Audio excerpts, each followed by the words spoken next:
现在站在你面前的是日本太上天皇，美国5星上将，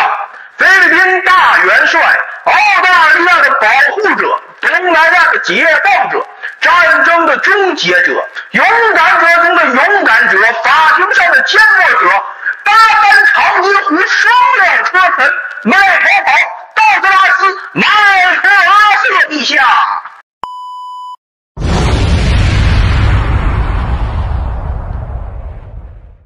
说起道格拉斯·麦克阿瑟这个人吧，反正国内网络上呢对他的评价基本上是2-8开的，8成说他是散兵，2成呢无脑追捧啊。至于他的真实形象，不好意思呢是没有应小伙关心的。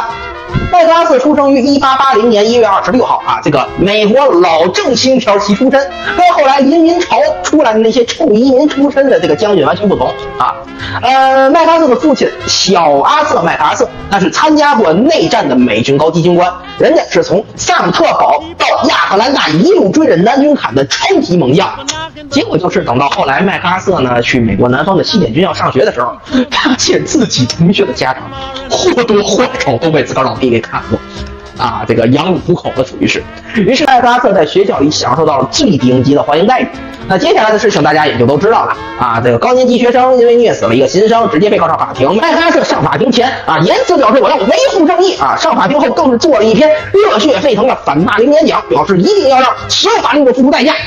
引得这个低年级学生一片欢呼，高年级学生无嗓考比啊。然后等法官问他，那你指认一下霸凌者吧，他突然就变哑巴了啊。回到学校后呢，麦克阿瑟因为自己在法庭上的行为被所有高年级学生视为英雄，从此不再对他进行霸凌了。那这招谁教的呢？是他妈教的啊！当然这里不是骂街啊，这里我说的是麦克阿瑟的母亲。他母亲那真的是情商非常高的一个人啊！当时他是这么跟麦克阿瑟说的：你要是真指认了啊，霸凌者不一定退学的，你肯定是要被打死的啊！但如果你一点教育都不给，那对方肯定是不长记性接着霸凌你。所以最好的办法呢，就是先煽动起他们内心的恐惧，然后再给予希望。有人说麦克阿瑟呢，那是网红祖师爷呀！啊，至于这一手，我则愿将其称之为美国史上最早有官方记录的 PUA。Nice。在这之后，麦克阿瑟知道了语言和表演的力量，然后他的成长路线就走偏了，变成了一个演员啊，别人签他奥斯卡的那种演员。20世纪初，美墨冲突，麦克阿瑟在这里迎来了自己的战场初体验。根据一些网上资料说，麦克阿瑟在这里首次出战，带领侦察部队深入墨西哥内部，出生入死，甚至衣服都被打出了弹孔，最终顺利带着情报回到前线。不过这个事情还有后半段，当时他把这些话呢告诉了自己的顶头上司伦纳德·伍德，对方呢就问了一个问题：那你衣服和帽子上都是弹孔，为什么你身上这一点弹孔都没有啊？包括麦克阿瑟只好把自己备战啊，雇佣墨西哥佣兵打探情报的事情，以及自己对着衣服开枪的事情啊，通通如实相告。他本以为自己会被踢出部队，却不想这人呢是母亲托父亲的关系给自个儿找的家教。彼时麦克阿瑟由于不敢上战场，所以面临了严重的信任危机。而这个伦纳德·伍德是麦克阿瑟老爹的部下，他就是被麦克阿瑟母亲找来教导他如何解决这场危机的人，所以后面我们就暂时叫他家教哥了。家教哥呢是当时的美国陆军参谋总长啊，负责美国陆军改革一系列事宜。由于其衙役出身，所以经常被其他将军羞辱，而他的应对方式非常简单，对着媒体诉苦。可以说啊，在政治斗争还处于婴幼儿阶段的那些年，直接找媒体简直就是降维打击啊！再加上他有着在战场上冲锋陷阵的过去，所以直接为自己塑造了一个勇猛无双、战功卓越，但是被同僚记恨打压的形象。而家教哥交给麦克阿瑟的就是这2件事情。你演戏没关系，但作为军人，你应该塑造自己独特而勇猛的形象。同时，如果有人攻击你啊，不要和对方正面拼刺刀，而是要直接找媒体，利用自己的表演能力，让媒体去煽动民众，让他们帮自己解决对手。这2手啊，被麦克阿瑟学了那个10成10。麦克阿瑟甚至觉得在家教哥手里工作的这段时间，学到的东西比他在西点学的还多。然后他甚至给自己母亲写信说啊，我正在跟全美国最伟大的参谋学习。而在第1次世界大战期间，他把家教哥那里学到的东西付诸了实验， 1917年4月，美国对德宣战，当时麦克阿瑟刚从家教哥那毕业，从墨西哥前线回来的他被编入了当时刚组建的彩虹师当临时师长。到达法国后，因为前线损失过大，时任美国远征军指挥潘兴打算拆散麦克阿瑟部队，将其补充到其他部队中。得到了家教哥真传的麦克阿瑟没有直接硬刚潘兴，而是选择给美国国内派了2封电报，内容一样，一封派给了陆军部，一封派给了美国媒体。电报里面写，潘兴将军的行为正在毁掉一个团结一致的优秀陆军师，请迅速拯救这个由总统亲自组建的部队吧。被国内舆论挤兑的不行的潘兴不得已只能放弃这一计划啊！但是他还有别的方式报复麦克阿瑟，直接把他驻扎的位置放在德军进攻火力最猛的地方，却不想这就是麦克阿瑟想要的。他在前线和士兵同甘共苦，总是亲自把热餐送到士兵的手里，以至于很多彩虹师的士兵不知道团长是谁，也不知道自个儿的营长是谁，但就是知道部队里有一个叫麦克阿瑟的代理师长。外号铁胆将军的巴顿在家信中呢，还提到这样一件事情，说有一次自己和麦克阿瑟在高地上讨论战术，炮弹直接落在他们附近，被吓一跳的巴顿还想看看炮弹的落点在哪儿呢。然后麦克阿瑟告诉他，既然我们都能听到炮弹在响，那就证明这落点呢肯定不在我们脚下，所以你也就别担心了。同时，他还夸赞麦克阿瑟是他见过最勇敢的将领。冲战壕的时候，麦克阿瑟也总是身先士卒，而且为了让自己的形象更加深刻，每次冲锋都不戴防毒面具啊，本人更是直接被毒气干倒了2次，坐实了自己勇敢者中的勇敢者的名号。后来潘兴上交了一份50人的将军提案名单，就是没有你战功卓著麦克阿瑟。这个决定直接引发了从远征军内部到法国盟军再到陆军部几乎所有人的不满啊！当时的总参谋长更是直接大笔一挥，从里面划去了5个人的名字，再添了一个麦克阿瑟进去啊！所以说啊，这个潘兴对麦克阿瑟的这个报复就没成功过一次，一直到后来有一次麦克阿瑟绿了他干儿子啊，这潘兴可算是找到机会，合理合法的给他发配到菲律宾吃回了好几年，一直到自己死了啊，他才回到美国。战后呢，包括这个巴顿呐、艾森豪威尔这些美国名将，那都是非常崇敬麦克阿瑟，觉得这就是自己的偶像啊。只可惜某著名发胶手曾经说过这样一句话啊：憧れは理解から最も遠い感情だ。所以他们以为的那个勇敢的麦克阿瑟，其实从一开始他就没存在过。一战时的英勇表现，那都是他的师傅家教哥伦纳德·伍德教的。只要你有过勇敢的表现，那以后你做什么大家都会原谅你。既然现在自己已经表现足够勇敢，那后面就不用再演了啊！摊牌了，我就是不想上战场。1930年8月，麦克阿瑟收到了陆军部部长来电啊，得知胡佛让他出任陆军的总参谋长，于是他直接就走马上任了。就任之后，胡佛天天追着他屁股后面逼他削减军费，被逼得不胜其烦的麦克阿瑟决定玩个大了。1932年，美国一战老兵因为拿不到退休金前往华盛顿请愿，胡佛下令让麦克阿瑟驱散这些老兵。麦克阿瑟带兵赶到，老兵们一看还以为这是老上司来给他们做主的，结果啊，这是老上司来要他们命啊！后面的事情啊，大家也都知道了啊，因为这个镜头过于血腥的原因啊，我这里就不详细赘述了啊。反正神奇的是，麦克阿瑟他并没有因为这件事情影响人气，因为他在媒体面前一口咬死，胡佛让我干啊，不是胡佛逼我干的。一个公认的经济危机时期让人民居无定所的元凶，一个一战老英雄多次陪士兵出生入死。这2个人同时出现在媒体上，你们说老百姓会信谁？于是乎，一个老英雄被总统逼迫向过去同僚挥舞屠刀的形象，这不就勾勒出来了？而这件事情也成为了胡佛下来的导火索之一。当然，根据事后美国政府的机密文件，我们知道啊，当时胡佛呢只是命令麦克阿瑟把老兵呢都驱赶到安纳大桥的另一边就完了啊。至于那些什么机枪啊、催泪弹呐、装甲车呀、骑兵啊，这些是怎么来的呢？谁知道呢，对吧？后来罗斯福上台，罗斯福呢就很给老外面子了啊，他是找麦克阿瑟商量军费的事情。麦克阿瑟故技重施，我不接招，直接在媒体面前大谈削减军费带来的这个不良影响啊。罗斯福啊，不是胡佛那铁憨憨，应该说没几个人有胡佛那么铁，对吧？他不打算跟全美国的所有媒体硬刚，所以只能放弃削减军费的打算了啊。但即便如此，他还是非常恶心麦克阿瑟自己手的，所以给他第2次发配到了菲律宾啊，不见心不烦。得知自己被发配的事情之后，麦克阿瑟找到罗斯福啊，你发配归发配，对吧？那给我个面子。你等我到了菲律宾以后再撤掉参谋长职位。为什么呢？因为当时美国的最高军衔是4星临时上将啊，只有你担任参谋总长或者是这个陆军部的部长之类的职位的时候呢，才可以拿到这一军衔。退了这个职位呢，这军衔你还得变回去。而麦克阿瑟呢，想趁着机会炒作一波啊，说自己是第一个被发配到海外的这4星上将。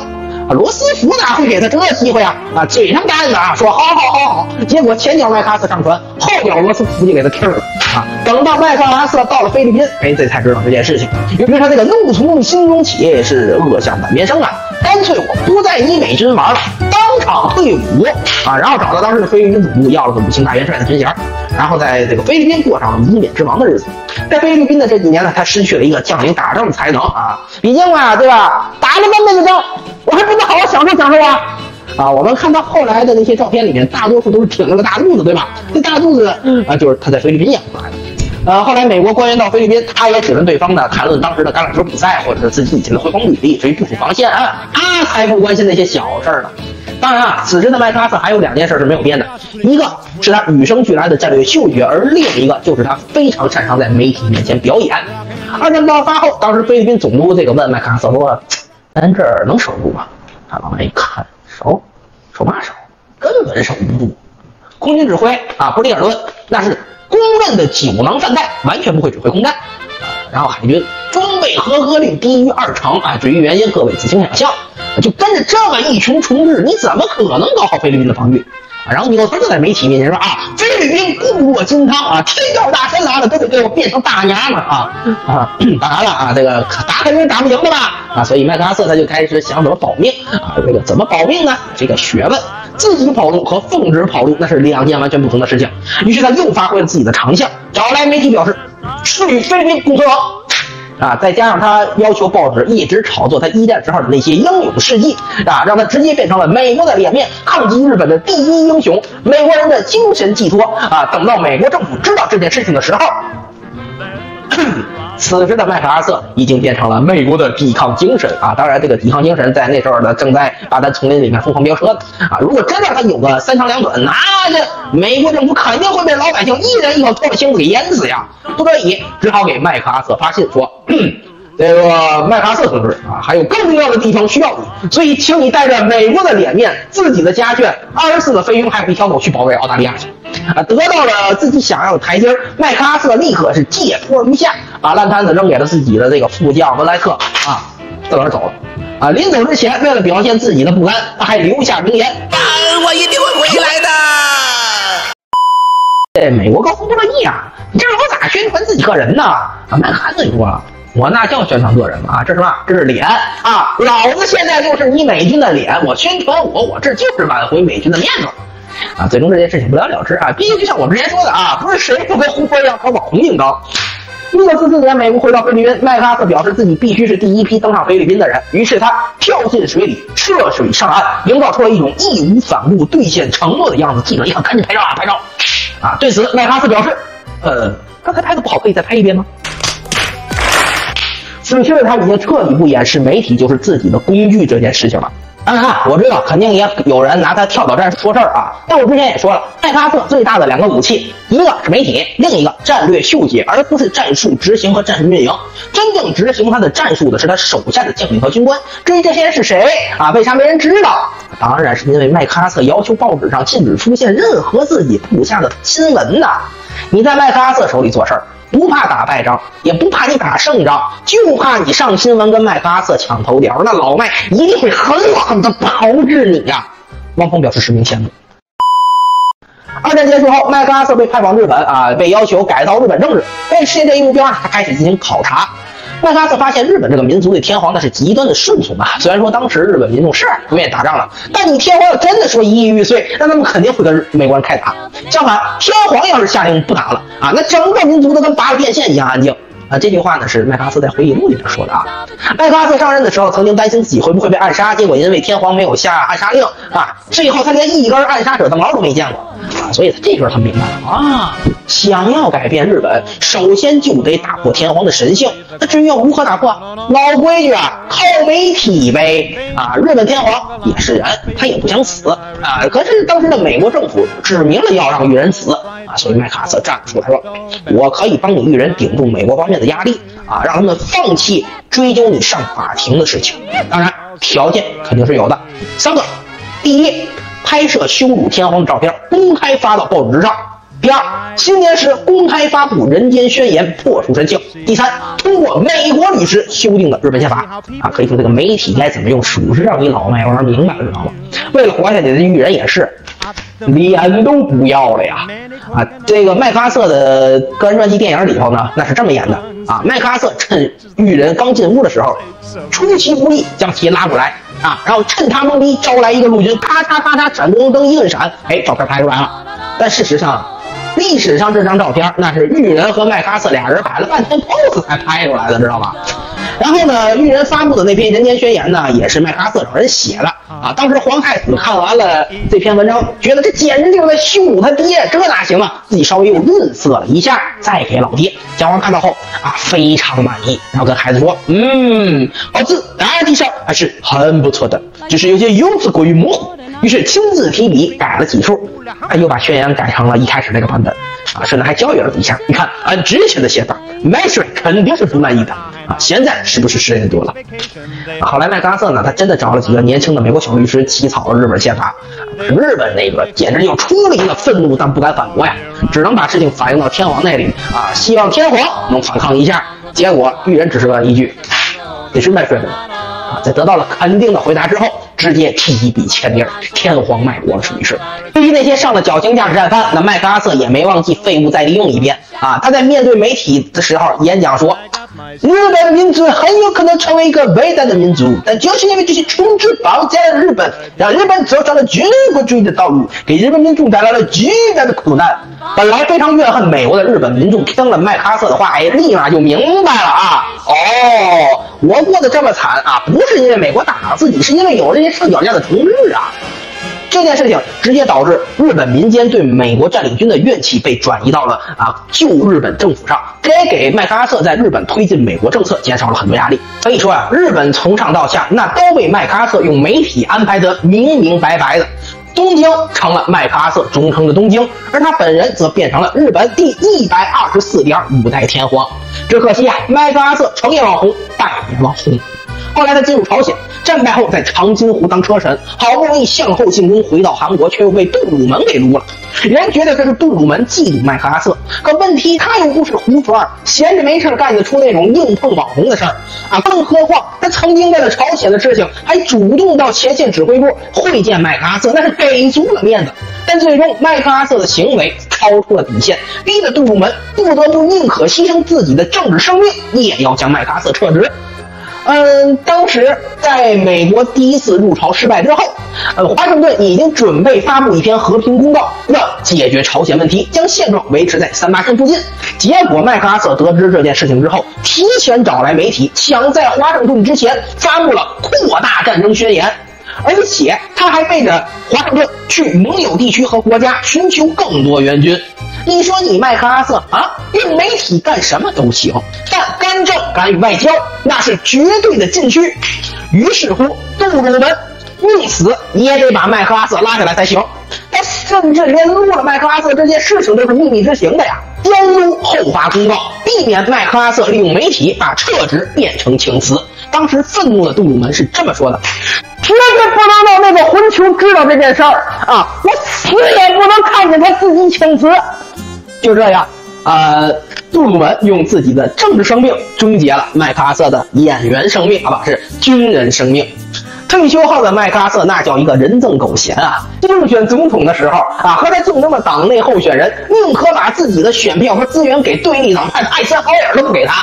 杜鲁门老了之后回去写回忆录，那也是不忘喷一喷麦克阿瑟。而麦克阿瑟一直到去世都没想明白为什么所有人都这么针对他。关于麦克阿瑟呀，中国网上的评论呢，大部分都是说此人年轻时英勇善战，中年锐意改革，晚年非常昏聩是一个非常复杂的人物。但是呢，就我个人理解来说，麦克阿瑟这个人非常简单简单到他这一辈子只做了一件事儿，在媒体面前当网红。